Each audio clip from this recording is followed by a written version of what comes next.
Mapenda ñu ngi lay nuyu. maa lay fay bu baax di la ziar di ziar personnel u Sénégal 7 bi yëpp di leen remercier vraiment ci seen taxawaay ak liggéey bu rafet bi ngeen def ci réew mi. jamono ji coow li bëri na ci langue politique gi en tout cas li ci gën a fës jamono ji mooy coowal 94 milliards yi nga xam ne Ousmane Sonko def na ay révélation teg ko ci ndoddul ki nga xam ne moom mooy Mamour Diallo nga nekk responsable politique alors lan mooy sa appréciation ci problème boobu. bon problème boobu moom xam nga wax Ousmane Sonko booy xool c'est Ousmane Sonko la parce que li mu def peut-être sénégalais ñoo ko jàppee révélation mais c'est tout juste une déclaration xam nga yeewu ne nit dafa détourné 94 milliards yomb na parce que man bu ma neexoon ma yeewu xool benn nit dafa détourné 94 milliards donc li Ousmane Sonko def dafa yomb trop donc loolu aussi day nekk lu nga xamante ni xëj na pour man sénégalais yi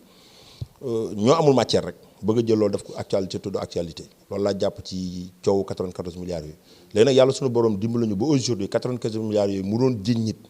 moom moo ci taxamee kooku taxu ci loolu lañ jàpp léegi nag moom aujourd'hui pour man Ousmane Sonko moo am obligation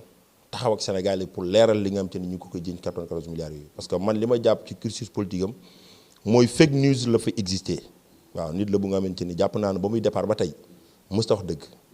te ñàkk a wax dëggam boobu yaakaar na ne Sénégal yi des na tudd nañu rendre compte lu mu doon wax Sénégal yi du dëgg te loolu aussi mooy coow 94 milliards yooyu. mais lan moo tax ki nga xam ne moom mooy l'intéressé muy Mamour Diallo mënul génn def démenté comme ni nga koy defee nii tey jii xëy nga jàppee nga ko lu yomb mais am na ñoo xam ne jamono jii ñu ngi bëgg sax ki nga xam ne moom mooy procureur mu autosaisir ci mbir moomu la. moom laa lay wax xam nga loolu yëpp kaf la xam nga procureur aussi du ay caaxaan le procureur de la République du ay caaxaan. 94 milliards it du ay caaxaan. lan moo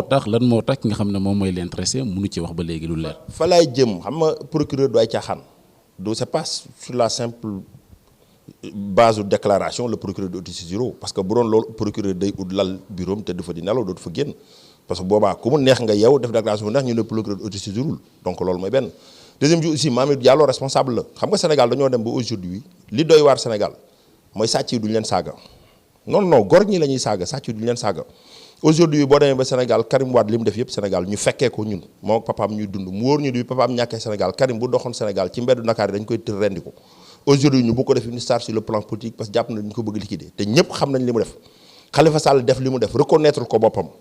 benn justificatif la am lu muy joxe mooy ñi ma fi wuutu dañ ko doon def ngay jël 30 millions par mois sur la base de fausse facture ñu bëgg ko jël def ko un débat bu nga xam te dañ naan c'est un débat politique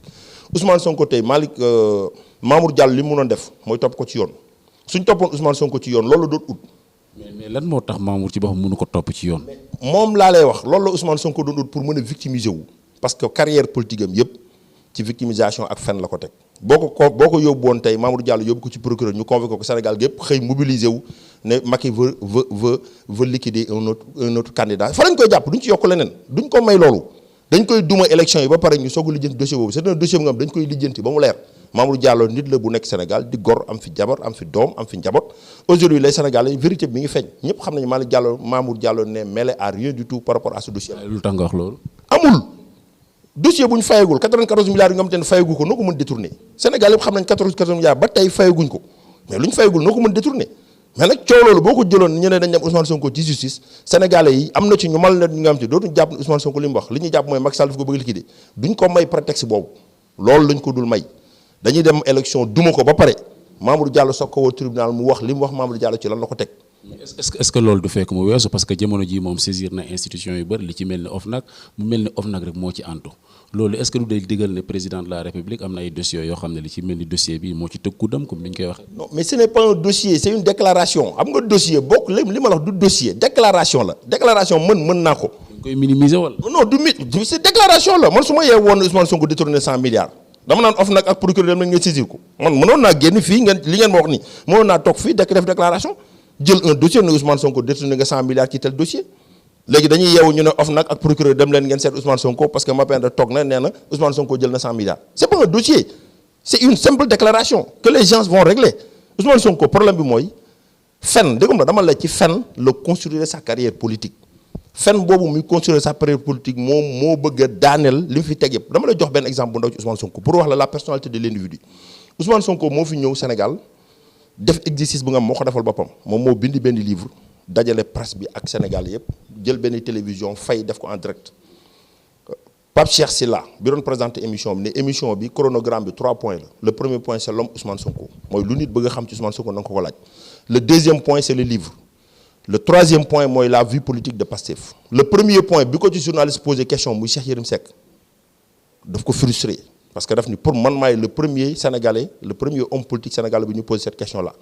mais moom mooy le premier homme politique sénégalais bu def exercice boobu kaay leen laaj ma pour xam maay kan moom moo ko wax premier point bi kaay leen Ousmane Sonko premier point moo ngeen laaj ma pour xam kan mooy Ousmane Sonko ñu posé la question ci yow mu frustré la malhonnêteté passé wu loolu quelqu'un qui n'est pas honnête avec lui-même ne pas être honnête avec le peuple sénégalais. Il y a beaucoup d'exemples qu'on peut donner si on a Ousmane Sonko 221 benn émission mu ne aujourd'hui fonds de dotation duñ ko jox benn commune bu ñëwul opposition bu ñëw rejoindre la mouvance présidentielle man Pikine laa dëkk Pikine Nord notre maire il est du PDS opposition la ne fonds de dotation avant Macky Sall di ñëw 28 millions la woon Pikine Nord aujourd'hui fonds de dotation 48 millions la Pikine Nord toutes les communes du Sénégal fonds de dotation yi dañ ko yokk Barthélémy Diaz qui est avec lui c'est son ami de l'opposition mais mënoon na kon mon ami mënoo ko am mën na ko loolu nga wax juum na man Barthélémy Diaz sama fonds de dotation sama maire yi yokkal nañ ma ko bi Macky Sall ñëwee waxuma la non seulement opposition ñu ngi koy jot mais ñëpp lañ ko yokkal donc buy wax loolu ça veut dire que c'est quelqu'un qui ne maîtrise rien de ce qu'il dit léegi nag ku mel noonu aussi munoo fi topp mun na ci rajo cale di wax nga koy tontu munul nekk wala ñun ne fi naan dañuy saisir la justice pour une simple déclaration c'est pas possible. sànq it yaa ngi wax ne coow li moom moo ci mujj takk mu mel ni dafa am loo xam ne yéen a ngi ko koy tuumal jamono ji parce que li nga xam ne moom mooy Tullow Oil def na benn déclaration benn démenti sànq yaagul dara ci fi nga xam ne moom mooy Twitter ne laalewul Ousmane Sonko laalewul ci mbir moom mais est-ce que jàppoo ne nga xam ne moom mooy président de la République war na mën a déclassifier dossiers yi li ci mën bi rapport IGE bi ci bloc offshore Kayar offshore bi ak Saint-Louis. non xam nga Sénégal li fi am c'est inédit Sénégal c'est un des rares pays au monde bu nga xam te ni tous les contrats mi ngi ci net bi tous les contrats pétroliers jarul déclassé tous les contrats pétroliers mi ngi ci net bi Ousmane Sonko ce qui se passe aujourd'hui mooy li ñu war a lijjanti xam nga problème mooy mënul fexe ba du rendre compte sénégalais yi parce que dafa jiiñ état bi ne dañuy jaay pétrole bi Tullow Oil moom la jox $195,000 pour mu jaay ko pétrole du Sénégal xam nga Petro-Tim bi ñuy signé contrat bi ak Tullow Oil loolu c'était peut-être bien avant Macky Sall bi ñu leen di jox sax seen ay licence pour ñu def ay recherche c'était bien avant Macky Sall mais Tullow Oil bu demee ba Sénégalais yi tànn Petro-Tim jox ko licence bi Tullow Oil jël Ousmane Sonko. mais ci yan anam looloo dese leer ci bopp Sénégalais yi. anam yooyu je pense que le président wax na ci les ministres concernés wax nañ ci. luñ ci wax. non liñ ci wax kenn c'est très clair c'est des gens yu nga xam te ne joxoon nañ leen licence pour ñu def recherche def nañu recherche trouvé nañu. aujourd'hui dañ leen jox contrat pour ñu continuer seen liggéey amul leneen lu ci am. Sénégalais lu ñu jàpp jamono bi mooy le fait que rakk président muy Aliou Sall takk ci mbir moomu. mais rakku président takku ci parce que dossier boobu bi ñu koy piloté Sénégal Karim Wade la woon ak Ablaye Wade dossier Petro-Tim ku ci bëgg a xam dara doo ko laaj Macky Sall bi ñu koy signé c'était entre les deux tours de la présidentielle de 2012. ku ñu koy laaj. Karim Wade nga koy laaj ak Ablaye Wade boobu Macky Sall n'était pas président bu doon Macky Sall dafa xaar ba nekk président mu signéel Petro-Tim ñu mën ko wax mais dossier Petro-Tim Sénégalais bu ñu ci bëggee xam li ci xew dëgg-dëgg dañuy woo Karim Wade ak Abdoulaye di leen lu xew ci dossier Petro-Tim parce que bi ñu koy signé ak ñoom c'était entre les deux tours de la présidentielle de 2012 loolu moo ci am mais léegi nag loolu aussi mënuñu jël affaire bi bu ko wékki keneen président bañ na ko ba bi coow lu jógee daf ne rakkam démissionné bi coow lu jógee président dafa woo Aliou Sall mii rakkam na ko Aliou mënu ko génnal ci coow Petro-Tim Aliou Sall démissionné donc aujourd'hui Aliou Sall n'a plus de compte à rendre à personne du Petro-Tim. déclassification mënatu fa am. non waxuma déclassification loolu c'est un dossier bu passé. non mais IGE def na liggéeyam. dossier ba léegi mu ngi fi parce que transaction yi ni mu demee ba tey jii nii Tullow Oil mën a jot ci dossier boobu nga xam ne au début Petro-Tim moo fi nekkoon loolu ba léegi leerul ci bopp kenn. non c'est du Tullow Oil moo bëggoon na jël dossier bi. du li nga wax ci nag non c'est le contraire Petro-Tim moo fi ne. Tullow Oil moo fi nekkoon di def ay recherche ak Petro-Tim. Ablaye Wade a choisi ak Karim Wade Ablaye ak Karim Wade ñoo choisir Petro-Tim en 2012 loolu ñoom la président aussi bi mu ñëwee xool Petro-Tim liggéey bi muy def doy ko mu jox leen contrat ñu continuer amul leneen léegi nag li ci des Tullow Oil boobu parce que perte na dossier bi jël Ousmane Sonko pour Ousmane Sonko wër di jébaane pétrole bi naan Sénégal dañoo jaay pétrole bi dañoo xaw ma bazarder xaw ma ñaata milliards loolu la ñu war laaj Ousmane Sonko parce que $195,000 Ousmane Sonko waru ko mën a bu dee moom day jiñ ñu jaay pétrole c'est lui qui n'est pas ambitieux 100 millions de francs CFA moo ko jaral mu songu xeex bi yëpp pour défendre Petro-Tim pour jaay Petro-Tim pétrole Sénégal ci 100 millions de francs CFA. dañ ko xeeb. non xeeb naa ko trop ci li muy wax quelqu'un qui buy attaquer autorité yi à hauteur de centaines de milliards yow ñu jox la 100 millions de francs CFA nga ngeen pour xeexal keneen ku nga xamante ni moom nga bëgg ñu jox ko pétrole bi ça c'est un problème. Donc pour man le débat dañ ko war a poser Ousmane Sonko mënta wax ba du jox Sénégalais ay information. Aujourd'hui l'observateur li nga xam l'observateur li mu wax un rapport bu Tullow Oil génnee un rapport confidentiel xam nga ñële dañoo defoon déclaration de mais l'observateur li ñu def mooy rapport la ñu génnee donc. mais justement loolu la Tullow Oil démentir. non du Tullow Oil li ñu wax mooy dañoo ni journaliste bi ko defoon retiré na article bi. ne en attendant mu gën ci am information loolu mooy acte mooy bu déngu bi. bu tey démentir na. non l'actualité d'aujourd'hui l'observateur dañ def ay recherches génne un rapport bu nga xamante ni Tullow Oil ñoo ko def rapport ñoom bu ñu def wax raison yi taxoon ñu tànn Ousmane Sonko parce que dañoo bëggoon nit ku xeex ak état wu Sénégal ci biiru pétrole bi ils ont senti que Ousmane Sonko c'est un jeune qui monte en puissance nekk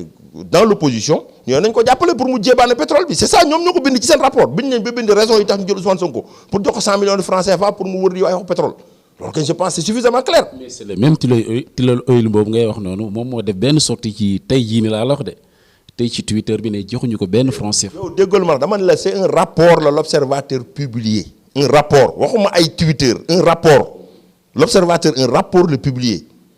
Donc dootul ay Twitter yi un rapport c'est un document administratif bu wóor moom la l'observateur publié donc Ousmane Sonko mënul wax ba duñu tontu ci loolu c'est pas possible parce que ñëpp xam dama la benn il faut nga xam ni il faut nga jàpp benn affaire pour man li ko faloon moo koy waaj a fool yi. mais yow jàppoon na ci problème boobu li ko war a gën a gàttal te war ci mën a indi lumière mooy procureur autosaisine ci mbir moomu ak yëf yi gën a leer. bàyyi procureur autosaisine. waru cee def dara. procureur pour l'instant. déggoo ma la nee naa la Sénégal dañoo dem ba gor ñi la ñuy saaga sàcc yi. lan moo tax bëggoo leen procureur wax ci mbir moomu. dama la du procureur wax ci man bu ma sañoon procureur du ci wax parce que bu ci procureur waxoon ñu ne on veut liquider un candidat à la présidentielle loolu fa la ñuy xëy suba bu ci procureur waxoon tey suba ñu ne tentative parce que xam nga lu may problème bi Sénégal da ngay dem ba dañuy saaga justice du déranger kenn ñu saaga ku nekk du déranger kenn les honnêtes hommes ñu ngi Sénégal ñuy dox duñu leen saaga. ñu ngi leen di saaga du déranger kenn mais sàcc boo wax mu déranger ñeneen ñi moom laa lay wax c'est ça le problème Sénégal booy fen bu ñu la tuddee mu déranger nit ñi boo sàccee ñu defal kaso bu ñu la tuddee mu déranger nit ñi les procureurs boo te saisir à 2 mois des élections à 1 mois 15 jours de la présidentielle les gens ce qu'ils vont dire loolu la Ousmane Sonko di wër ak ñi koy jàppale ñëpp c'est ce qu'ils cherchent mais c'est un piège bi nga xam te ne duñ ci dugg parce que la justice sénégalaise li mu dund ci at yi dafa metti dañu bàyyi élection yi pare ba nga xamante ni benn enjeu amatul ñu war ñu Ousmane Sonko nekkatul candidat nekkatul dara dossier bii di nga ko dégg ñu teg ko sur la table gars yi lijjanti ni ñu ko war a lijjantee. gëmoo ne Sonko mun na gagner. wóolu Ousmane Sonko mun na gagner présidentielle bi wóolu leen yéen ñii pour ngeen leeral. non déggoom la xam nga présidentielle man waxuma la gagner le président Macky Sall du gagner il va être plébiscité waaw nous avons non dama lay wax li ñu def en termes de résultat Sénégal li ñu fi def ci 7 ans yi. bu ñu gañee rek yem ci man damay am déception pour man le président doit être plébiscité parce que li mu def ci Sénégal bilan bi mu am ci juróom-ñaari at yi mu def ko Sénégal wax dëgg yàlla sur le tableau comparatif c'est pas comparable aux 12 ans d'Ablaye Wade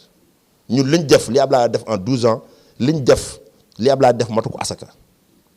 mais donc le président a bien travaillé te loolu aussi les bénéficiaires xam nga man nga xam te ni coowu politique bi mi dem gars yi war nañ bërki dem place de l'Obélisque mat nañu 300 personnes coowu politique bi ci rombul dama la wax coowu politique bi rombul jam ñaajo Bargny bii boo ko rombee bokkul ak discours bi ngay dégg Dakar Bargny rek boo ko rombee ne président Macky Sall li ngay dégg Dakar li ngay dégg foofu du benn parce que ñooñu au moins c'est les bénéficiaires xam nañ li président def Sénégal xam nañ njëriñ bi mu leen apporter donc ñooñu li indi parrainage opposition du leen lu loolu man je l'ai toujours dit j'ai fait le tour du Sénégal 2 fois je savais que dans certaines régions gars yi bu ñu fa demee pour opposition am fay 2000 signatures ça allait être très difficile parce que l'État a bien travaillé dans certaines régions donc ñooñu aujourd'hui boo fa dem di ay opposition ay waxu nax sax na lañ lay jàppee. tàggatoo bi lan lay doon.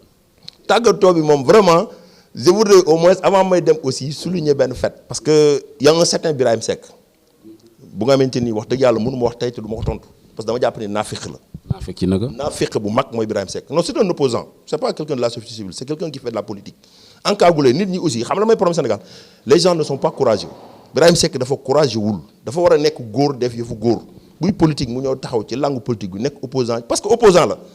jarul ngay voilé wu. mais moom lu mu wax lu aay lu jar lu mel. non li mu wax mooy aujourd'hui Birahim Seck dañuy saaga président forum civil la nekk du ko déranger. on insulte les ministres du ko déranger on insulte la justice du ko déranger on jette le discrédit sur le conseil constitutionnel ça ne le dérange pas parce qu'on a parlé de Ousmane Sonko et de Oxfam moo tax mu génn tey sa sortie c'est pour un peu détourner un peu le débat ci li ñuy wax ci Ousmane Sonko te mënul tere Ousmane Sonko rendre compte sénégalais même si c'est son ami de l'opposition Oxfam aussi bi ñu cité dans le rapport loolu peut-être que gars yi nañu ko lijjanti pour xool à quel niveau le Oxfam am responsabilité par rapport à cela moo tax ma ne la Birahim Seck naafiq dëgg mooy Birahim Seck société civile amul Sénégal pratiquement 90% des membres de la société civile c'est des politiciens encagoulés qui sont dans l'opposition mais qui ne pèsent rien aussi parce que seen sago bu ñu ko amoon aujourd'hui peut-être la stabilité bi am Sénégal du fi am li ñu doon xaar Sénégal mënu fi am président Macky Sall liggéey na le niveau de maturité du peuple sénégalais toll na ci benn situation nga xamante ni les gens attendront les élections ñu xëy dem voter ji xool ki leen doy ñu fal ko te gëm naa ne ki leen di doy ñu war ko wóolu joxaat ko Sénégal président Macky Sall lay doon incha allah léegi nag ay Birahim Seck ak yooyu li ñuy def nii c'est peine perdue. waaw maa ngi remercier ñëpp di sant ñëpp di vraiment ñaanal Sénégal set yàlla def ci xéewal jàppal leen ci liggéey bi vraiment ba site bi fii ak ay jamono yu néew mu nekk télévision parce que je pense que ni ma gis ci ay ndaw ak ñi fiy liggéey xarañte nañ xarañte ba nga xamante ni bu ñu amoon télévision je pense que war nañu mën a concurrencer télévision yi am Sénégal yëpp ñu ngi leen sant leen gërëm.